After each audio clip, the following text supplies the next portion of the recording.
أعوذ بالله من الشيطان الرجيم بسم الله الرحمن الرحيم وقال الملك إني أرى 7 بقرات سمان يأكلهن 7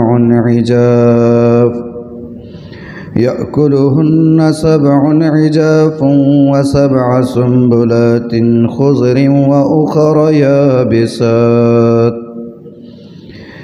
يا أيها الملأ أفتوني في رؤياي إن كنتم للرؤيا تعبرون قالوا أضغاث أحلام وما نحن بتأويل الأحلام بعالمين وقال الذي نجا منهما وادكر بعد أمة أنا أنبئكم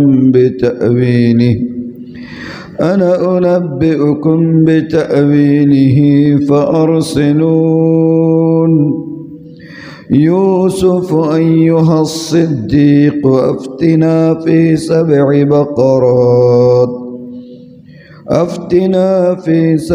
بقرات سمان يأكلهن 7 عجاف و7 سنبلات خضر وأخر يابسات لعلي أرجع إلى الناس لعلهم يعلمون قال تزرعون 7 سنين دأبا فما حصدتم فذروه في سنبله إلا قليلا مما تأكلون ثم يأتي من بعد ذلك 7 شداد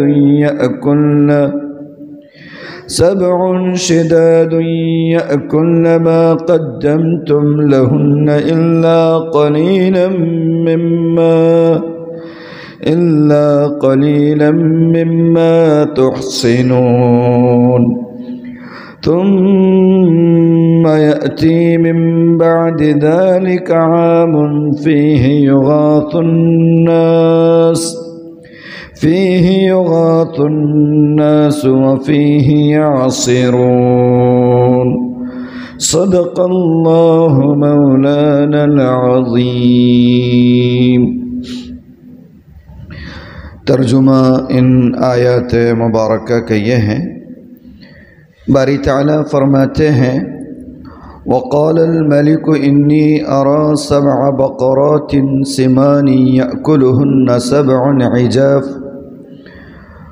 اور حضرت یوسف علیہ السلام کو جیل میں ڈالنے کے چند سالوں کے بعد بادشاہ مصر نے اپنے درباریوں سے کہا کہ میں خواب میں کیا دیکھتا ہوں کہ 7 موٹی تازی گائے ہیں جنہیں 7 دبلی پتلی گائے کھا رہی ہے، و7 سنبلات خضر وأخر یابسات، نیز 7 خوشے ہیں ہرے بھرے، بالیاں ہیں ہری بھری، اور 7 اور ہے جو سوکھے ہوئے ہیں۔ یا ایھا الملأ افتونی رؤیای ان کنتم للرؤیا تعبرون، اے درباریوں اگر تم خواب کی تعبیر دے سکتے ہو تو میرے اس خواب کا مطلب بتاؤ۔ قالوا اضغاث احلام، انہوں نے کہا کہ یہ پریشان قسم کے خیالات معلوم ہوتے ہیں، وما نحن بتأویل الاحلام بعالمین، اور ہم ایسے خوابوں کی تعبیر کے علم سے واقف بھی نہیں ہیں۔ وقال الذي نجا منهما وادكر بعد أمة أنا أنبئكم بتأويله فأرسلون، اور ان 2 قیدیوں میں سے جو رہا ہو گیا تھا، حضرت یوسف کے ساتھ جیل میں 2 اور قیدی بھی آئے تھے جنہوں نے خواب کی تعبیر پوچھی تھی، ان میں سے ایک کا تذکرہ ہو رہا ہے۔ فرما رہے ہیں کہ ان 2 قیدیوں میں سے جو رہا ہو گیا تھا، اسے ایک لمبے عرصے کے بعد یوسف کی بات یاد آئی۔ یوسف نے کہا تھا نا کہ میرا تذکرہ بادشاہ کے سامنے کرنا، یہاں سے جاؤ گے تو۔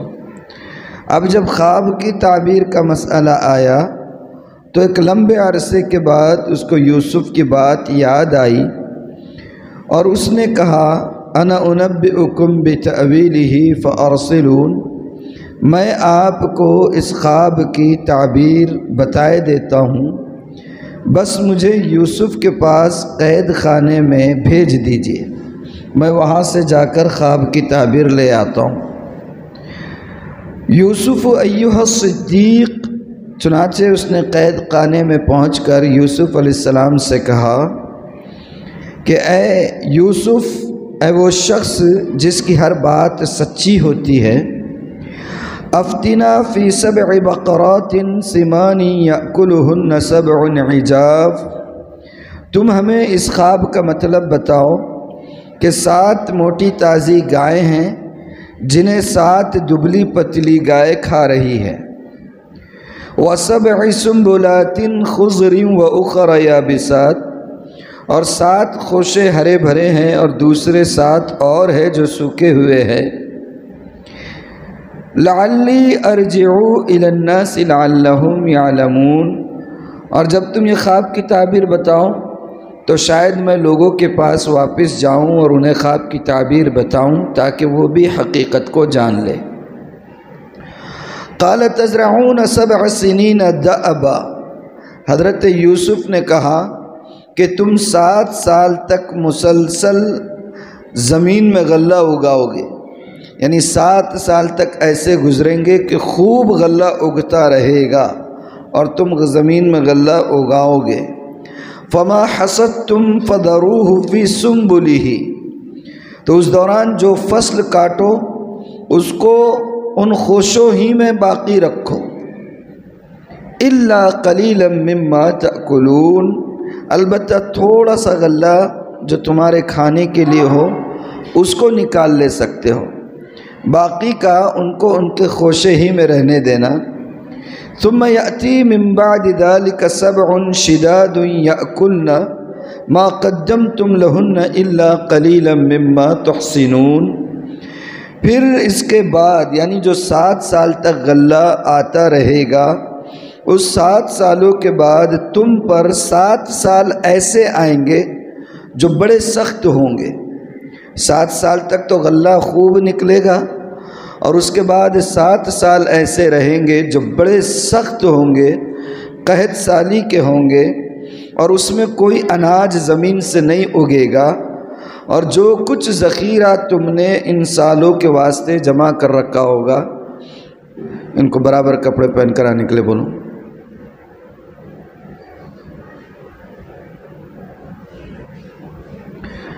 اعوذ باللہ من الشیطان الرجیم۔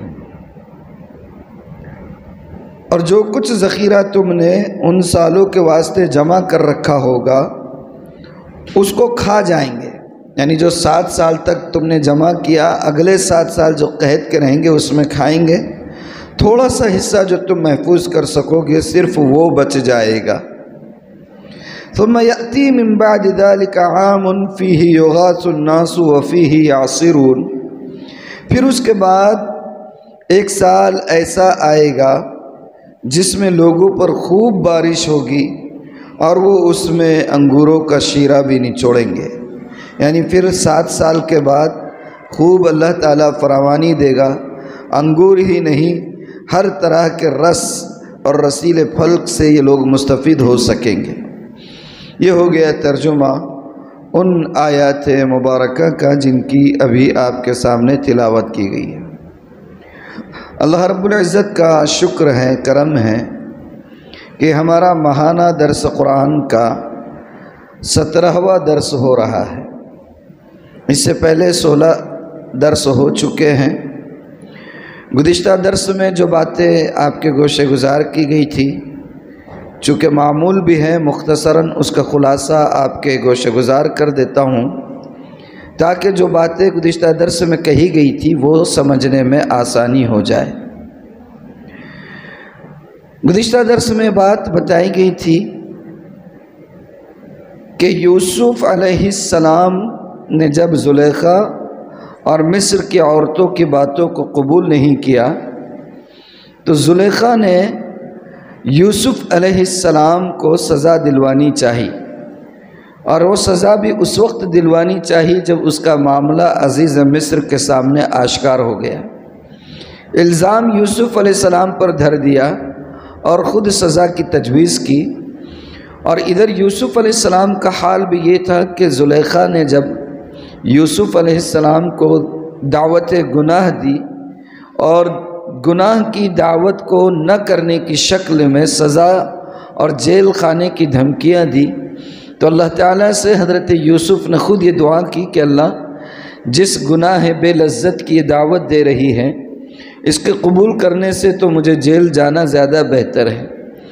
اللہ نے حضرت یوسف کی دعا قبول کی، اور دوسری طرف عزیز مصر کو بھی، جس کو یہ ریئلائز ہو گیا تھا کہ غلطی زلیخا کی ہے، اس لیے کہ گھر کے ایک شرخوار بچے نے اس کی گواہی دے دی تھی، تو عزیز مصر کو بھی یہ مناسب لگا کہ یوسف کو جیل خانے میں ڈالنا ہی بہتر ہوگا، اور اس طریقے سے شاید زلیخا کے سر سے یوسف کی محبت کا بخار بھی اترے گا، اور گھر کی عزت جس کے چرچے اب بازاروں میں ہونے لگے ہیں وہ بھی محفوظ ہو جائے گی۔ اس لیے عزیز مصر نے حضرت یوسف علیہ السلام کو جیل بھجوا دیا، اور حضرت یوسف علیہ السلام کے ساتھ جیل میں 2 اور لوگ بھی داخل ہوئے۔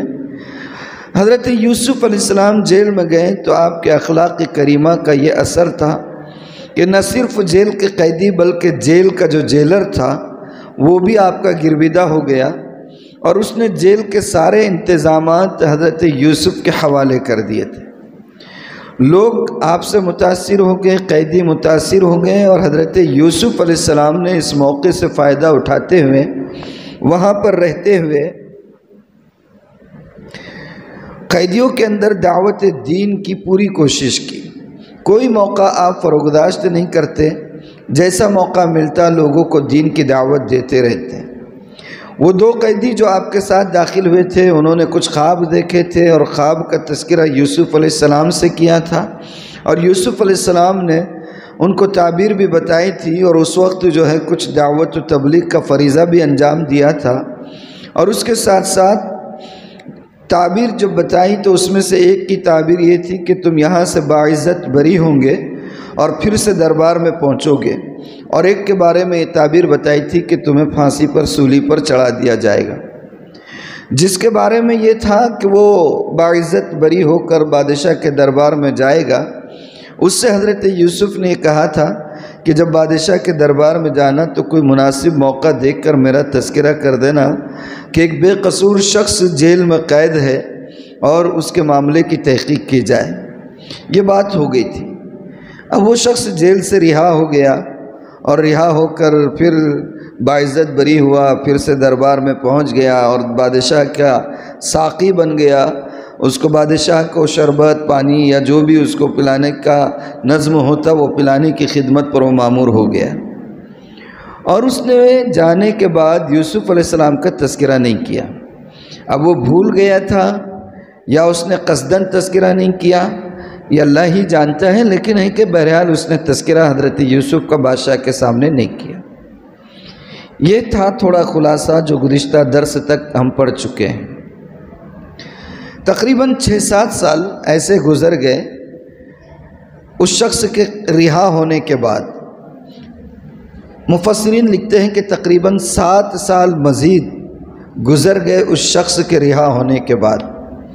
7 سال بعد یا 9 سال کے بعد جو بھی ہو، مصر کے بادشاہ نے، جس کا نام ریان بن ولید تھا، اس نے خواب دیکھا۔ خواب کیا دیکھا؟ ابھی ترجمے میں آپ کے سامنے وہ خواب آیا ہے۔ اس نے خواب یہ دیکھا کہ 7 موٹی تازی گائے ہیں اور اس کے علاوہ 7 دبلی پتلی گائے ہیں۔ وہ جو 7 دبلی پتلی گائے ہیں ان موٹی تازی گائے کو کان سے پکڑ کر کھانا شروع کر رہی ہے اور پورا کھا کر دم لے رہی ہے، یعنی پورا ان موٹی تازی گائے کو سوکھی گائے کھا لے رہی ہے۔ یہ بڑا عجیب خواب تھا۔ پھر اس کے ساتھ ساتھ اور ایک چیز سملر یہ دیکھی کہ 7 بالیاں ہیں، خوشے ہیں، سمجھتا ہے نا بالیاں، جیسے اناج کی بالیاں ہوتی ہیں، جو گیہوں کی بالی، جو کی بالی، جس کے اندر بہت سارے دانے ہوتے ہیں، ڈھکے ہوتے ہوں۔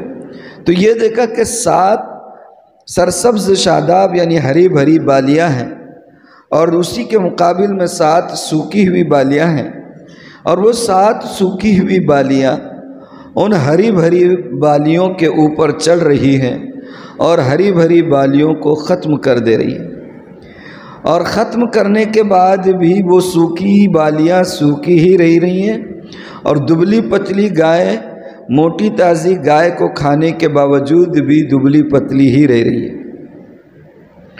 بڑا بھینکر خواب تھا، عجیب خواب تھا۔ خواب دیکھ کر مصر کا جو بادشاہ تھا وہ ڈر گیا، مصر کا بادشاہ ڈر گیا۔ ڈرنے کی ایک وجہ یہ بھی تھی کہ گائے کو اس وقت مصر میں وہی درجہ حاصل تھا جو اس وقت ہمارے ملک بھارت میں حاصل ہے۔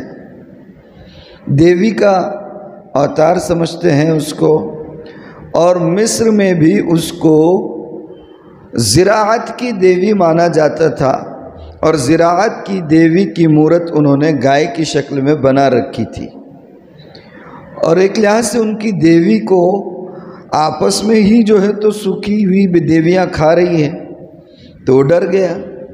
اور یوں بھی مصر جو ہے وہ جادو ٹونے سحر اور ایسے اونٹ پٹانگ چیزوں کے اندر بہت آگے تھے، اور جتنا اس میں آگے ہوتے ہیں لوگ تو اتنا ہی ان چیزوں سے ڈر بھی لگتا ہے۔ تو اس کو ڈر لگا بادشاہ کو کہ پتہ نہیں یہ کیسا خواب ہے۔ اب اس نے یہ خواب جو دیکھا تو خواب دیکھنے کے بعد سارے دربار میں جتنے تھے سب لال بھجکڑوں کو جمع کر دیا، کیونکہ درباری تھے، حواری تھے، اپنے آپ کو سمجھتے ہوں گے بہت ترا ہوگا، ان کو کوئی قریبی ایسی نہیں بنتا ہے، تو ان کو سب کو جمع کیا اور جمع کر کے بولا کہ اگر تم بہت ہوشیار سمجھتے ہو نا تو ذرا ایک خواب کی تعبیر بتا کے بول کر بتاؤ، ذرا دکھاؤ۔ اور انہوں نے پوچھا کیا خواب ہے؟ تو یہ خواب سنایا جو ابھی آپ کے سامنے میں نے بیان کیا۔ تو خواب کی تعبیر ان لوگوں نے نہیں بتائی، 2 باتیں کی، 2 باتیں۔ ایک بات تو یہ کی کہ یہ کوئی خواب ہی نہیں ہے، یہ بھی کوئی خواب ہے کہ یہ کوئی خواب ہی نہیں ہے، یہ اوٹ پٹانگ باتیں ہیں، خیالی باتیں ہیں، یا ایسی جو ہے پریشان کرنے والی باتیں ہیں جو تم نے دیکھ لیے، یہ کوئی خواب واب نہیں ہے۔ اور دوسری بات یہ بولے کہ یہ ایسے فالتو باتوں کی تعبیر بتانے کا علم ہمارے پاس نہیں ہے، اور بات کو کیا کر دیا؟ چیپٹر کلوز کر دیا، چیپٹر ہی کلوز کر دیا۔ کیا کہ نہ رہے باس نہ بجے بانسری، چپ ٹینشن نہ کو اور کچھ پوچھیں گا پھر کہاں سے جواب دیتے بیٹھنا۔ تو 2 باتوں میں بات کو ختم کر دیا، لیکن بادشاہ کے دل کو اطمینان نہیں ہو رہا تھا۔ ظاہر سی بات ہے کہ خواب بڑا ڈراؤنا بھی تھا، اور اس کو اس طریقے سے وہ لوگ فوراً ختم کر رہے ہیں، یہ اس کے لیے ناقابل برداشت تھا۔ اب یہ جو ساقی دربار میں پہنچ گیا تھا، رہا ہو کر خدمت انجام دے رہا تھا، وہ ساقی نے یہ ساری چیزیں دیکھی تھی۔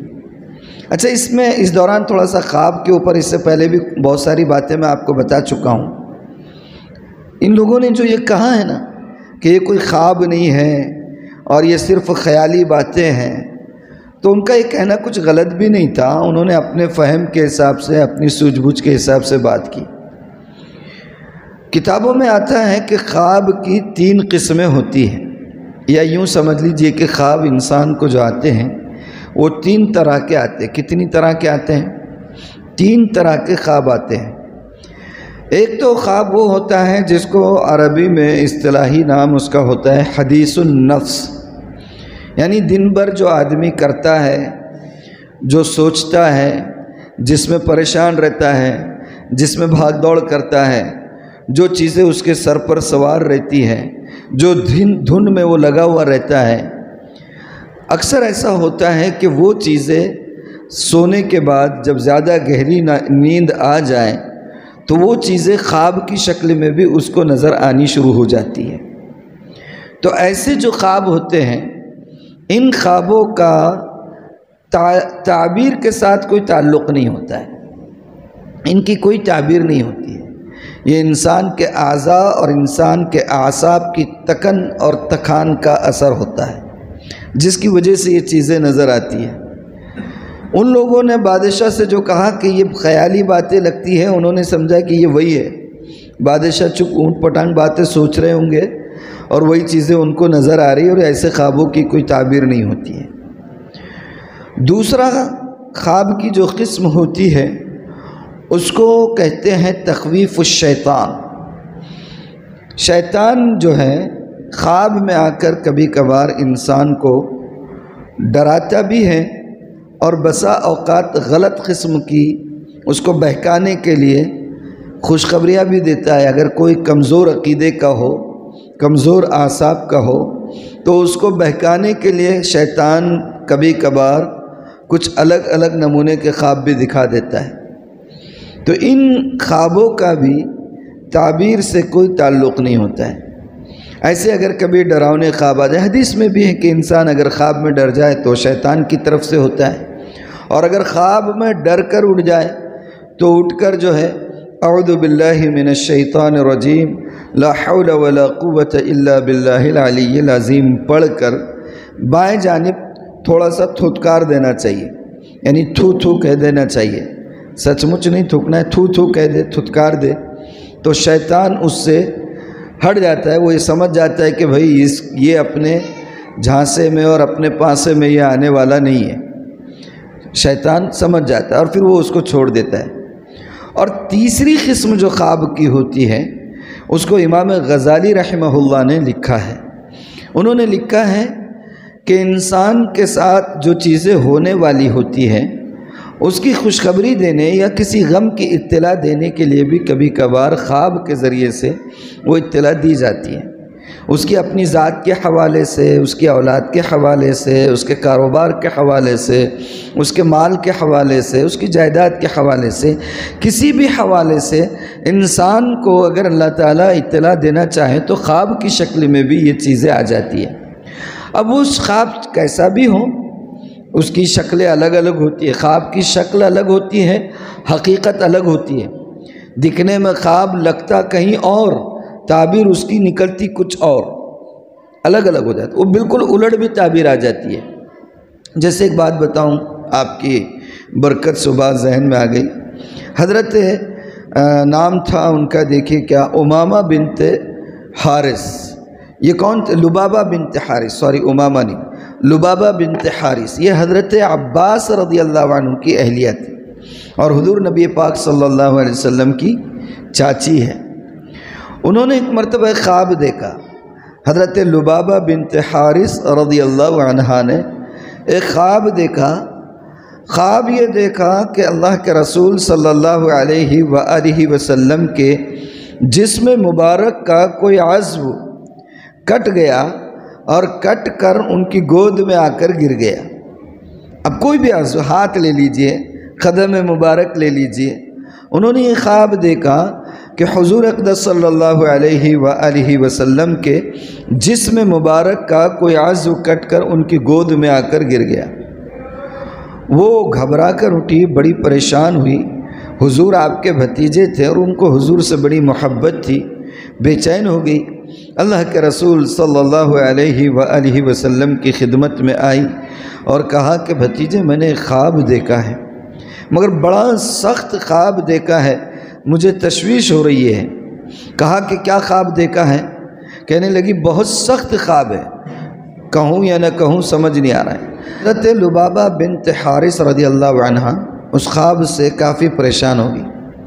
اللہ کے رسول صلی اللہ علیہ وآلہ وسلم کی خدمت میں آئی اور آ کر عرض کیا کہ میں نے ایسا خواب دیکھا ہے اور بہت سخت ہے۔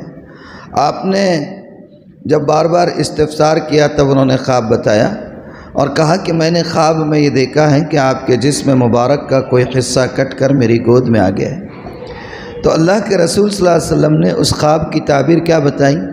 آپ نے فرمایا کہ تلد فاطمۃ غلاما انشاءاللہ۔ چاچی جان، یہ خواب تو اچھا ہے، یہ خواب تو بہت مبارک ہے۔ خواب کیا تھا؟ کہ اللہ کے رسول کے جسم مبارک کا کوئی حصہ کٹ کر ان کے گود میں گر رہا ہے۔ وہ پریشان ہوئی ہے اور اللہ کے رسول صلی اللہ علیہ وسلم فرما رہے ہیں چاچی جان یہ خواب تو بڑا مبارک ہے، اور آپ نے اس کی تعبیر بتائی تلد فاطمۃ غلاما انشاءاللہ۔ مجھے ایسا لگتا ہے کہ فاطمہ کو کوئی بیٹا ہوگا انشاءاللہ، اور وہ بیٹا فاطمہ کا آپ کی گود میں آ کر کھیلا کرے گا، آپ کی گود میں آ کر کھیلا کرے گا۔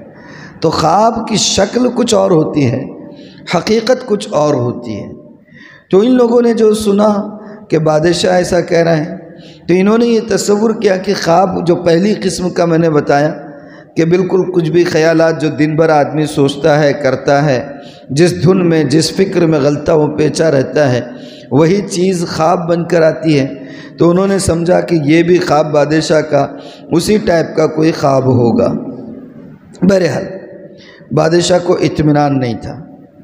اب یہاں پر میں تھوڑا آپ کے ذہن کو پیچھے لے جاؤں۔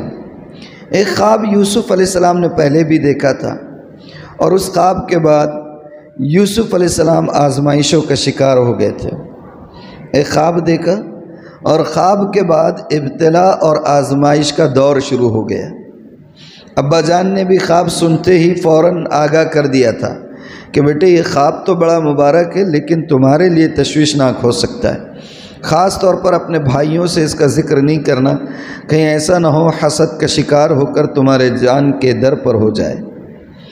اور پھر وہ وہاں سے مسائل کا سلسلہ شروع ہوا تھا جو اب تک بادشاہ کے یہ خواب دیکھنے تک مسائل آزمائش اور ابتلا کے اندر یوسف علیہ السلام مبتلا ہے۔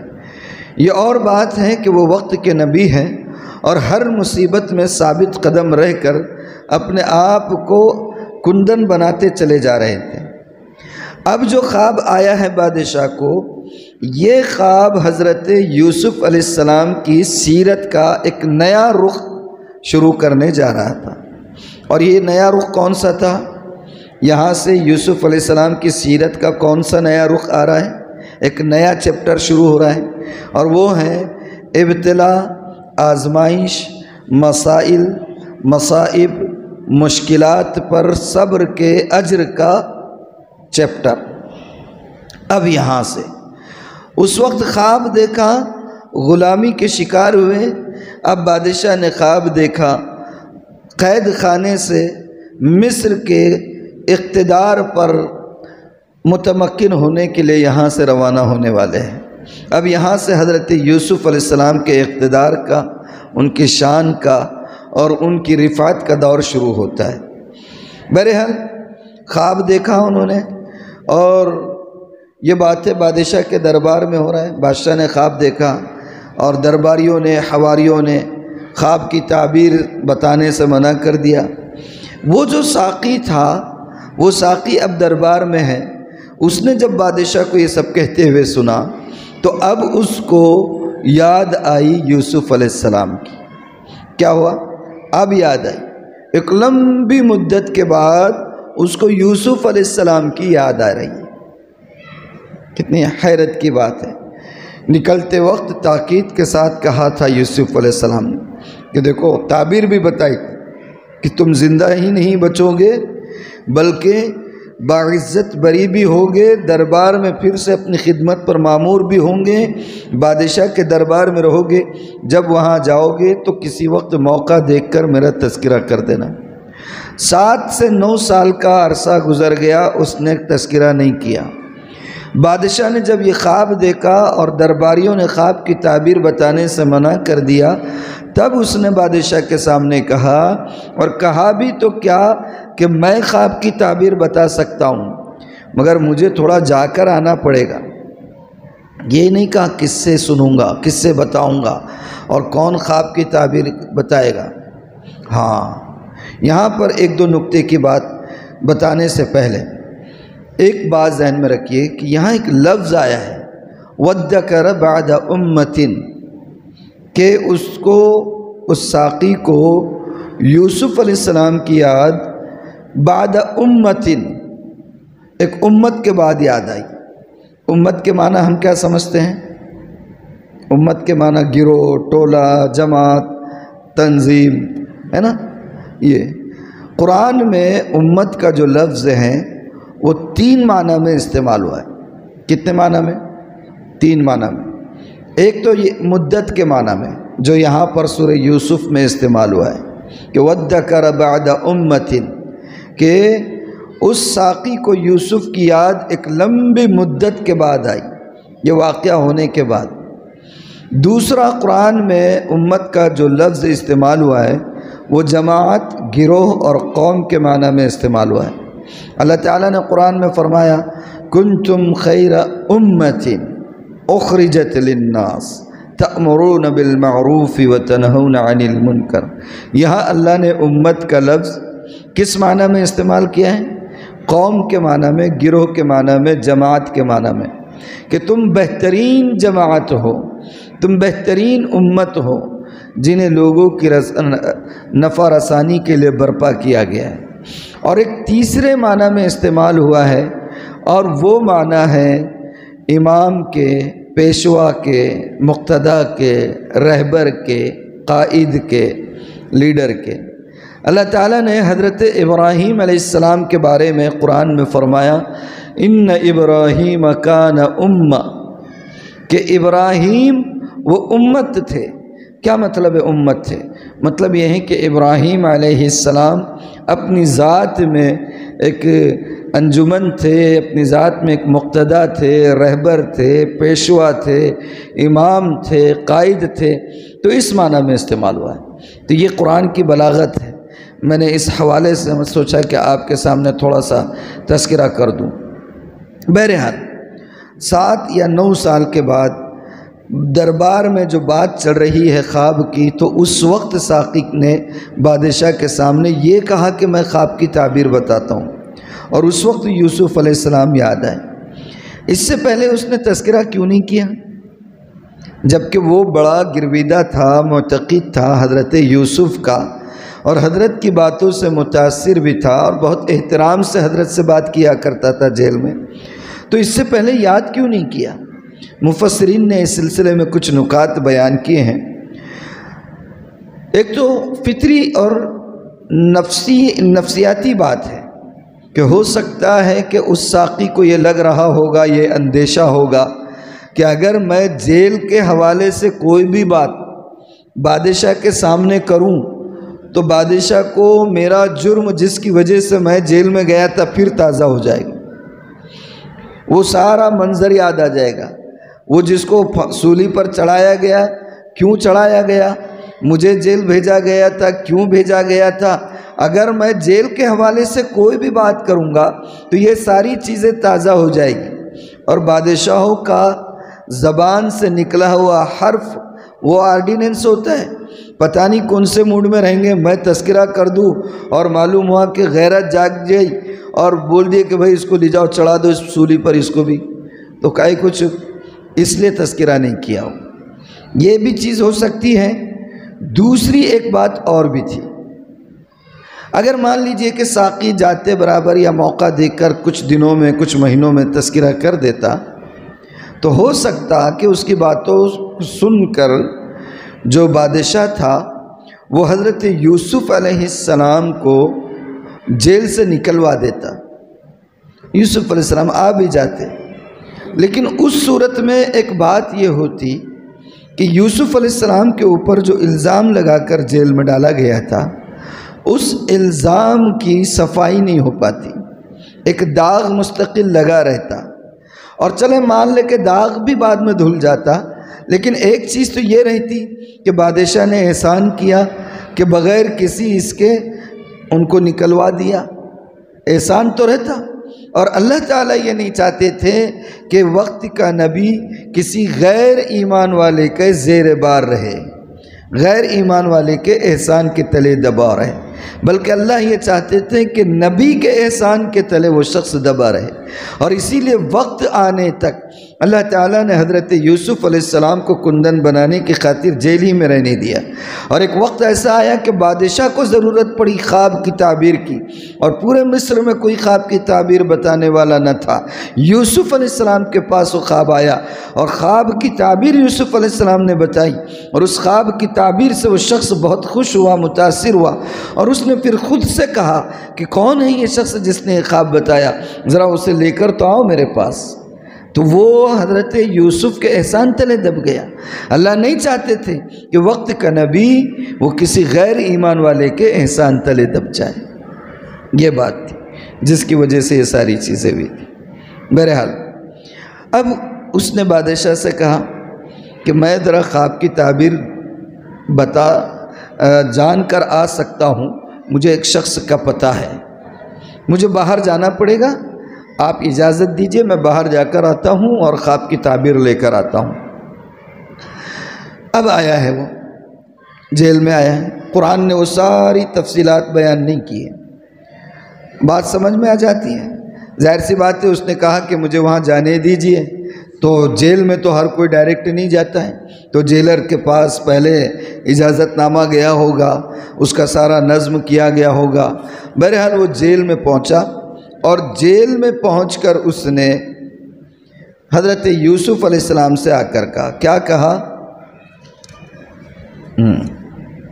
یوسف ایھا الصدیق افتنا فی 7 بقرات سمان یأکلہن 7 عجاف۔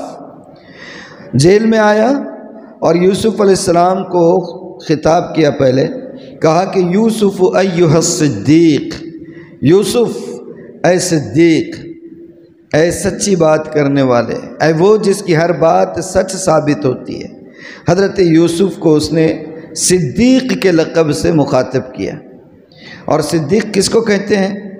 دیکھیں ایک بات ذہن میں رکھیں، صدیق کہتے ہیں ہمیشہ سچ بولنے والے کو، اور صدیق کہتے ہیں صرف سچ بولنے والے کو، جس سے جھوٹ کا امکان ہی نہ ہو، اور جس کے سچ جو زبان سے نکل رہا ہو اس سچ کی تائید اس کا عمل بھی کر رہا ہو۔ سچ بولنے والے بہت ہوتے ہیں لیکن عمل اس کی تائید نہیں کرتا ہے، یہ ہے۔ دیکھیں صادق ایک ہوتا ہے صادق، اور ایک ہوتا ہے صدیق، یاد رکھیں، ایک ہوتا ہے صادق اور ایک ہوتا ہے صدیق۔ صادق اور صدیق دونوں میں بڑا فرق ہوتا ہے۔ صادق کون؟ جو زبان سے سچ بولتا ہے، اور صدیق کون؟ جو زبان سے سچ تو بولتا ہے، ساتھ ہی ساتھ اس کا عمل اس کی زبان سے نکلے ہوئے الفاظ اور حروف کی تصدیق کرتا ہے، یعنی جو بولتا ہے وہی کرتا ہے، وہ صدیق ہوتا ہے۔ حضرت یوسف علیہ السلام کو صدیق کہنے کی کیا وجہ ہے؟ اس نے جو آ کر ساقی نے، نام تو یوسف تھا، آ کر کہا یوسف ایھا الصدیق، تو یوسف علیہ السلام کو اس نے آ کر جیل میں صدیق جو کہا، تو اس کی وجہ کیا ہے؟ اس لیے کہ اس ساقی نے جیل میں جتنا دور بھی حضرت یوسف علیہ السلام کے ساتھ گزارا تھا، اس میں حضرت کی نیکوکاری کی زندگی کو اپنے سر کی آنکھوں سے دیکھا تھا۔ اسے پتہ تھا کہ یہ شخص کون ہے، اور ان کی ذات اقدس کیسی ہے، ان کے اعمال کیسے ہیں، ان کے افعال کیسے ہیں، وہ پوری طرح واقف تھا۔ اسی لیے اس نے حضرت یوسف علیہ السلام کو آخر صدیق کے لقب سے خطاب کیا۔ اچھا، یہ صدیق کا جو لفظ ہے قرآن میں اللہ تعالیٰ نے یہاں تو یوسف علیہ السلام کے لیے ہے، حضرت ابراہیم علیہ السلام کے لیے بھی اللہ تعالیٰ نے صدیق کا لفظ استعمال کیا ہے۔ اللہ تعالیٰ نے فرمایا کہ وَذْكُرْ فِي الْكِتَابِ إِبْرَاهِيمَ إِنَّهُ كَانَ صِدِّيقًا نَبِيًّا، کہ یاد کرو ابراہیم کو، ابراہیم وہ صدیق بھی تھے، نبی بھی تھے، صدیق بھی تھے، نبی بھی تھے۔ اور صدیق کا لقب اس امت میں کس کو ملا ہے؟ حضرت ابوبکر صدیق رضی اللہ عنہ، اللہ کے رسول صلی اللہ علیہ وسلم نے لقب دیا تھا۔ ایک مرتبہ اللہ کے رسول صلی اللہ علیہ وسلم اور ساتھ میں آپ کے حضرت عمر بھی ہے اور حضرت عثمان بھی ہے اور حضرت ابوبکر صدیق بھی ہے، احد پہاڑ پر تشریف لے گئے۔ کہاں تشریف لے گئے؟ احد پہاڑ پر تشریف لے گئے۔ وہاں جب گئے تو احد پہاڑ پر زلزلہ آ گیا، زلزلے سے وہ پہاڑ جو ہے وہ بہت شدت کے ساتھ ہلنے لگ گیا۔ اللہ کے رسول صلی اللہ علیہ وآلہ وسلم نے اپنے قدم مبارک کو پہاڑ پر یوں مارا اور اس کے بعد کہا اثبت احد، اثبت احد فما علیک الا نبی وصدیق وشہیدا۔ احد تھم جا، اس لیے کہ ابھی تجھ پر جو لوگ کھڑے ہوئے ہیں اس میں تو ایک نبی ہے، ایک صدیق ہے اور 2 شہید ہیں۔ اور آپ نے جب یہ بات کہی، احد پہاڑ پر جو زلزلہ آیا تھا وہ تھم گیا۔ تو اللہ کے رسول نے فرمایا تھم جا، تجھ پر جو لوگ آئے ہوئے ان میں ایک نبی ہے، وہ تو خود آپ کی ذات گرامی تھی۔ دوسرے آپ نے فرمایا ایک صدیق ہے، وہ حضرت ابوبکر صدیق تھے، اور تیسرے اور چوتھے جن کے بارے میں کہا کہ 2 شہید ہیں، وہ حضرت عمر اور حضرت عثمان تھے۔ گویا اللہ کے رسول صلی اللہ علیہ وآلہ وسلم نے حضرت عمر اور حضرت عثمان کی شہادت کی پیشنگوئی پہلے ہی سے فرما دی تھی۔ تو اور اس بات کی تصدیق قرآن کی آیت سے بھی ہوتی ہے۔ اللہ نے بھی قرآن میں حضرت ابوبکر صدیق کی صدیقیت کی طرف اشارہ کیا ہے۔ قرآن میں آیت ہے والذی جاء بالصدق وصدق بہ۔ مفسرین لکھتے ہیں کہ قرآن میں یہ جو کہا گیا کہ اور وہ شخص جو صدق کو لے کر آیا ہے، اس سے مراد اللہ کے رسول ہے، وصدق بہ اس سے مراد حضرت ابوبکر صدیق کی ذات گرامی ہے۔ بہرحال یہ ہو گیا۔ اب وہ آیا جیل میں، اور جیل میں آ کر اس نے یہ کہا کہ یوسف ایھا الصدیق، اے سچ بولنے والے، ذرا مجھے خواب کی تعبیر بتائیے۔ اور خواب، اور یہ نہیں کہہ رہا ہے بادشاہ نے خواب دیکھا ہے، دیکھیے کیسا رہتا ہے مزاج۔ یہ نہیں کہا کہ بادشاہ نے دیکھا ہے، میں بادشاہ کے دربار میں ہوں اور وہاں بے چینی ہے۔ کہا کہ ہاں کوئی خواب ہے، ذرا مجھے اس کی تعبیر بتائیے۔ خواب یہ ہے کہ 7 موٹی تازی گائے ہیں اور 7 دبلی پتلی گائے ہیں، اور یہ دبلی پتلی گائے موٹی تازی گائے کو کھا رہی ہے، اور ایسے ہی 7 خوشے ہیں، بالیاں ہیں جو ہری بھری ہے، اور 7 خشک اور سوکھی ہوئی بالیاں ہیں، وہ خشک اور سوکھی ہوئی بالیاں ان ہری بھری بالیوں پر چڑھ رہی ہے اور ان کو ختم کر دے رہی ہے۔ ذرا ان کی تعبیر بتائیے۔ تعبیر آپ بتائیں گے تو میں جا کر وہاں پر سنا دیتا ہوں، تو شاید ان کو بات سمجھ میں آئے گی، تو آپ کا بھی تذکرہ ہو جائے گا، اور آپ نے خواب بتایا بول کے بول دیا تو پھر آپ کے بارے میں بھی معلوم ہو جائے گا۔ یہ کہہ رہا ہے۔ اب یہاں پر دیکھیے حضرت یوسف علیہ السلام، یہاں 1-2 باتیں اور نکلتی ہیں۔ ایک تو ساقی کی احسان ناشناسی ہے، اس پر بھی تھوڑی بات کر لوں گا، لیکن اس سے پہلے ایک نقطہ دیکھیے۔ یہ جو لفظ ہے یوسف ایھا الصدیق، اس کو حضرت یوسف علیہ السلام سے ایک چیز حاصل کرنی تھی، گویا علم حاصل کرنا ہے، یا وہ ماضی میں بھی یوسف علیہ السلام سے کچھ حاصل کر چکا ہے۔ اللہ اکابرین کی، اسلاف کی، مفسرین کی تربتوں کو ٹھنڈا رکھے، ان کی قبروں کو اللہ تعالیٰ گہوارہ نور بنا دے۔ کیسے کیسے باریک پوائنٹ ان لوگوں نے نکالے ہیں۔ یوسف ایھا الصدیق، اس ساقی نے آ کر کہا تو مفسرین نے اس سے ایک نقطہ نکالا ہے کہ جس سے علم حاصل کیا جائے اس کا احترام، اس کی تعظیم لازمی ہے اور فرض ہے۔ جس سے علم حاصل کیا جائے، چاہے وہ علم ایک جملے ہی کا کیوں نہ ہو، کسی سے اگر آپ کو کچھ سیکھنے مل رہا ہے، دین کی بات معلوم ہو رہی ہے، اس سے فائدہ ہو رہا ہے، تو مفسرین لکھتے ہیں کہ اس کا احترام، اس کی تعظیم، اس کی تکریم اور اس کی شرافت یہ انسان کے اوپر لازم ہے، ضروری ہے۔ اس ساقی نے آ کر کہا یوسف ایھا الصدیق، حضرت یوسف علیہ السلام کو ایک ایسے لقب سے اس نے مخاطب کیا جس لقب کے ذریعے سے انسان کی شرافت، تکریم، بزرگی، عظمت کا جو ہے تو اظہار ہوتا تھا۔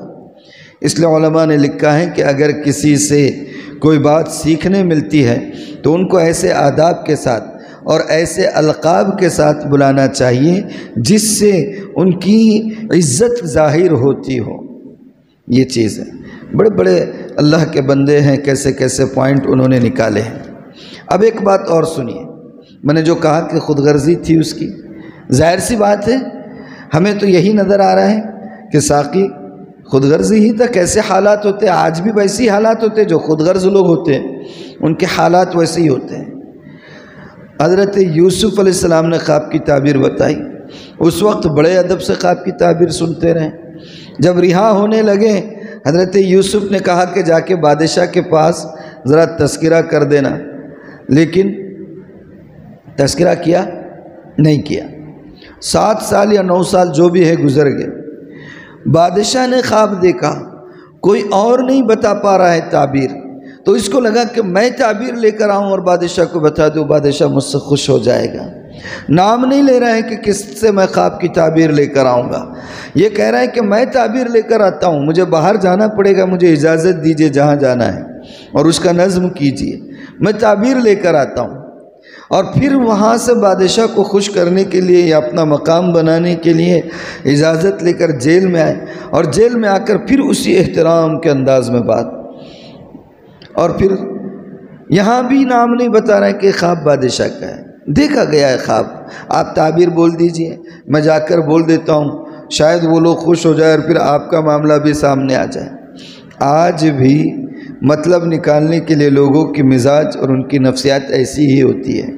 جب کسی سے کچھ کام نکالنا ہے، اب تو پری پلاننگ ہوتی ہے، شخصیتوں کا احترام، کچھ کام نکالنا ہے تو اگر مان لیجئے کہ اکتوبر میں کام نکالنا ہے تو سپٹمبر سے سلام شروع ہو جاتا، نظر السلام علیکم، اور سر خیریت سے، اور اچھے ہیں سر، اچھے ہیں ماشاءاللہ، چائے پئیں گے نا، چلیے تھوڑا سا کبھی ناشتہ ہو جائے۔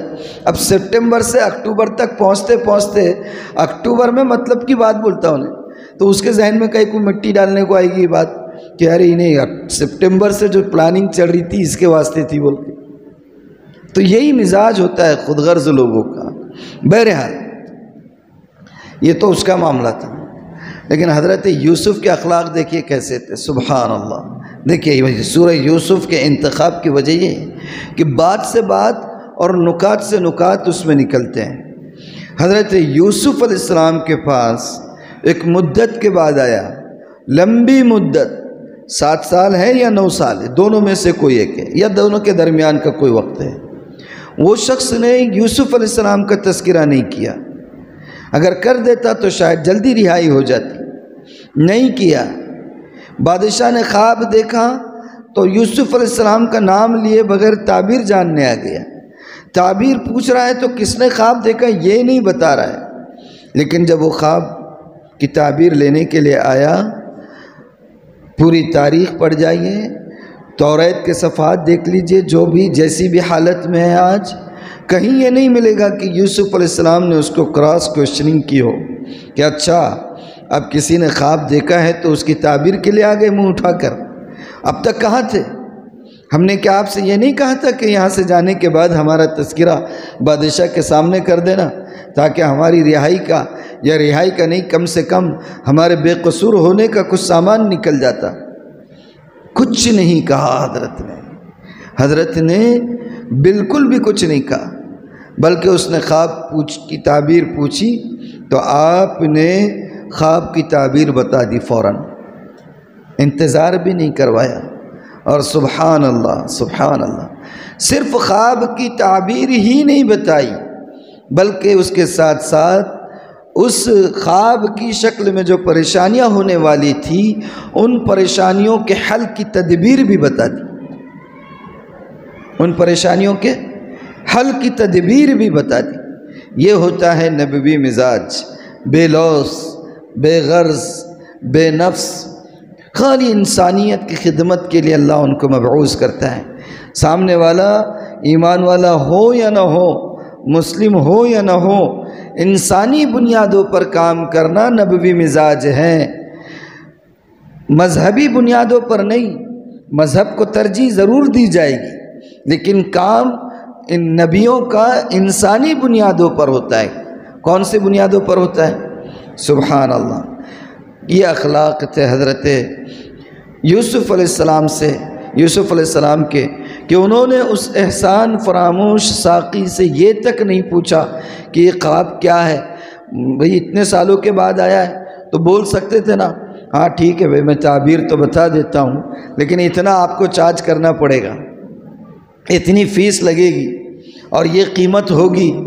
یہ حضرت یوسف کہہ سکتے تھے، اور چلے مان لے کہ خواب کی تعبیر کے لیے نہ لیتے، لیکن ان حالات کے لیے جو خواب کی حساب سے ہونے والے تھے، ان کے روک تھام کے لیے جو تدبیر بتاتے، اس تدبیر کو آپ مشروط کر سکتے تھے کہ چلو خواب تو یہ ہے، لیکن اس کا حل بھی میرے پاس ہے، اور اس کا حل بتانے کے لیے میری رہائی کی شرط ضروری ہے، اس کے لیے مجھے جو ہے باعزت بری کرنا ہوگا، اور مجھ پر الزام ہے اس کو ختم کرنا ہوگا، ورنہ میں خواب کی تعبیر تو میں نے بتا دیا، حل نہیں بتاؤں گا۔ یہ ہو سکتا تھا، لیکن حضرت یوسف نے ایسا کچھ نہیں کہا۔ سبحان اللہ۔ پھر وہی دعا نکلے گی دل سے ہمارے اسلاف کے لیے۔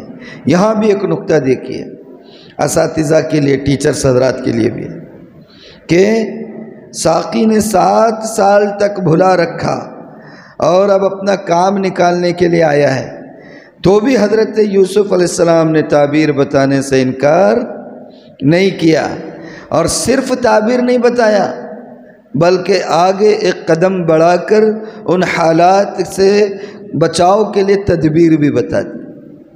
کوئی آپ کا شاگرد ہے، اسٹوڈنٹ ہے، کوئی آپ سے کچھ سیکھ رہا ہے، آپ نے اس کو کچھ کام دیا ہے، آپ نے اس کو کچھ ہوم ورک دیا ہے، آپ نے اپنا کوئی کام اس سے کہا ہے، اور وہ کام وہ نہیں کر سکا، ہوم ورک نہیں کر سکا، آپ کے دیے ہوئے اسائنمنٹ کو پورا نہیں کر سکا، تو اس کا یہ مطلب نہیں ہے کہ آپ کے دل میں بال آ جائے اور آپ اس کو علم کے حصول سے یا علم پہنچانے سے اپنے آپ کو روک دیں اور اس کو خالی رسمی طور پر ٹریٹ کرنے لگ جائے۔ اگر آپ رسمی طور پر پھر بھی ٹریٹ کر رہے ہیں تو اس کا مطلب یہ ہے کہ مزاج نبوت کو ہم نے سمجھا نہیں ہے۔ کیسے کیسے پوائنٹ نکالیں، یہ سب پوائنٹس اپنے اکابرین کے، اپنا کچھ نہیں ہے، ادھر خالی ہے، کھوکھلا ہے ہم سب، ملبوس خوشنما ہے پر کھوکھلے ہے جسم، کیا ہے؟ ہاں، چھلکے سجے ہوئے ہیں پھلوں کی دکان پر۔ یہ ساری باتیں کس کی ہیں؟ ہمارے اسلاف کی ہے، اکابرین کے، مفسرین کی ہیں۔ تو اگر کوئی آپ سے مستفید ہو رہا ہے اور اس سے کچھ بھول چک ہو رہی ہے تو اس کو علم پہنچانے میں بخل سے کام نہیں لینا چاہیے۔ اللہ اکبر۔ اور یوسف علیہ السلام نے تدبیر بتائی۔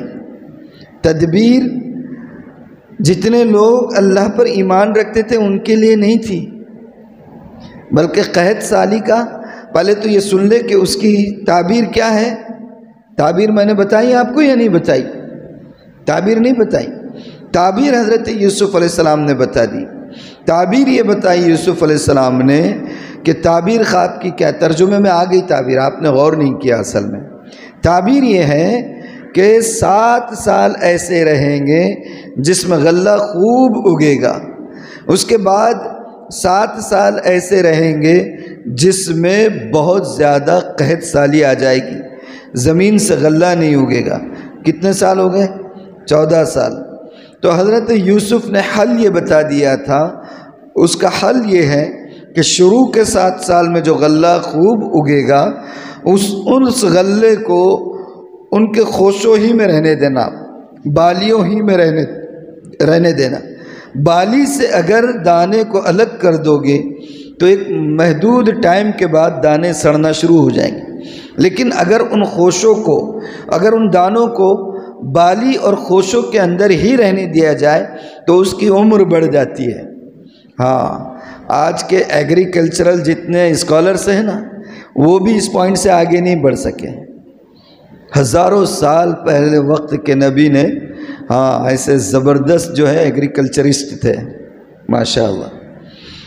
تو کہا کہ ان کو خوشوں میں رہنے دینا، اور جتنا یعنی کہ کام چل سکتا بس اتنے ہی دانے نکالنا اور استعمال کرتے رہنا، باقی کا خوشوں میں رکھنا۔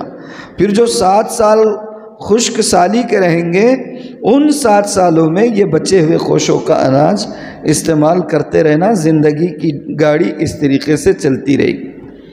پھر یہ 14 سال کے بعد پھر ایک سال ایسا آئے گا جس میں خوب بارش ہوگی، خوب برکت ہوگی، اور خوب پھل بھی آئیں گے اور غلہ بھی آئے گا، پھر اس میں سب استعمال کر لینا۔ یہ تعبیر حضرت نے بتا دی تھی۔ اب اس تعبیر سے مستفید کون ہونے والے تھے؟ ساری انسانیت۔ نبی کے پیش نظر صرف اپنے ذات کو ماننے والے لوگ نہیں ہوتے ہیں، نبی کے پیش نظر صرف مسلم کمیونٹی نہیں ہوتی ہے کہ انہی کے اوپر کام کیا جائے، نبی کے پیش نظر پوری انسانیت ہوتی ہے۔ اور خیر امت کا ٹائٹل اسی وقت 100% صحیح ثابت ہو سکتا ہے جب جو ہے خیر امت میں اللہ تعالیٰ نے خیر امت کی جو شرط بتائی، کنتم خیر امت اخرجت للناس، کہ تم وہ بہترین امت ہو جس کو پوری انسانیت کے لیے برپا کیا گیا ہے۔ للمسلمین نہیں کہا قرآن نے، بہترین امت اس وقت ہوں گے جب انسانیت کی اور انسانی بنیادوں پر کام کریں گے۔ یہ چیز یہ ہے۔ اور ایک چیز بول کر درس کو ختم کر دوں گا کہ مستقبل کے لیے ذخیرہ اندوزی کرنا، ہماری شریعت میں ذخیرہ اندوزی منع ہے، مگر ذخیرہ اندوزی کب منع ہے اس کو سمجھنے کی ضرورت ہے۔ حضرت یوسف علیہ السلام نے خواب کی تعبیر بھی بتائی، اور تدبیر کیا بتائی؟ تدبیر ذخیرہ کرنے کی بتائی کہ 7 سال تک جو غلہ اگتا رہے گا ضرورت کے بقدر اس میں سے استعمال کرنا، باقی کیا کرنا؟ بچا کر رکھنا، باقی بچا کر رکھنا۔ تو یہ کس لیے کہا؟ یہ تاکہ جب قحط کا زمانہ آئے گا تو پوری انسانیت اس سے مستفید ہو سکے۔ تو عوام کے لیے قوم کے مفاد میں ذخیرہ اندوزی اگر کی جائے، عوام کے مفاد میں اور قومی مفاد میں اگر ذخیرہ اندوزی کی جائے تو ذخیرہ اندوزی جائز ہے۔ اور ذاتی منافع بڑھانے کے لیے مارکیٹ میں کسی چیز کا شارٹیج بتانا، اور جب واقعتاً لوگ سمجھ جائے کہ بہت شارٹیج ہے، پھر اس چیز کو نکال کر کئی گنا زیادہ دام میں بیچنا، یہ ذخیرہ اندوزی حرام ہے، یہ ذخیرہ اندوزی حرام ہے۔ باقی عوامی اور قومی مفاد کے لیے ذخیرہ اندوزی کرنا یہ جائز ہے۔ تو یہ ایک رکوع تھا جس کی تلاوت کی تھی۔ اب یہاں سے یہ ہے کہ بادشاہ نے حضرت یوسف علیہ السلام کو کہا کہ بھئی کس نے خواب کی تعبیر بتائی اس کو ذرا بلا کر لاؤ۔ اور جب حضرت یوسف کے پاس بلانے کے لیے آئے تو حضرت یوسف نے شان نبوت کو اظہار کیا کہ بادشاہ کے اس آفر کو ٹھکرا دیا اور کہا کہ ایسے نہیں آؤں گا، پہلے میرا قصور کیا تھا، وہ عورتوں کا معاملہ کیا تھا، اس کی پہلے تنقیح ہو جائے، وہ معاملہ کلیئر ہوگا تو پھر میں جیل سے رہا ہوں گا۔ تو یہ آگے انشاءاللہ اگلے درس میں آئے گا۔ تو اللہ کا کرم ہے، ہم لوگ یہاں تک پڑھ چکے ہیں، والحمدللہ علی ذالک۔ اب اگر اللہ تعالی حیات مستعار دے تو انشاءاللہ اگلے مہینے میں اگلا حصہ ہم لوگ پڑھیں گے۔ سبحان اللہ و بحمدہ، سبحانک اللہم و بحمدک، نشہد ان لا الہ الا انت نستغفرک و نتوب الیک۔ سبحان ربک رب العزت عما یصفون وسلام علی المرسلین والحمد للہ رب العالمین۔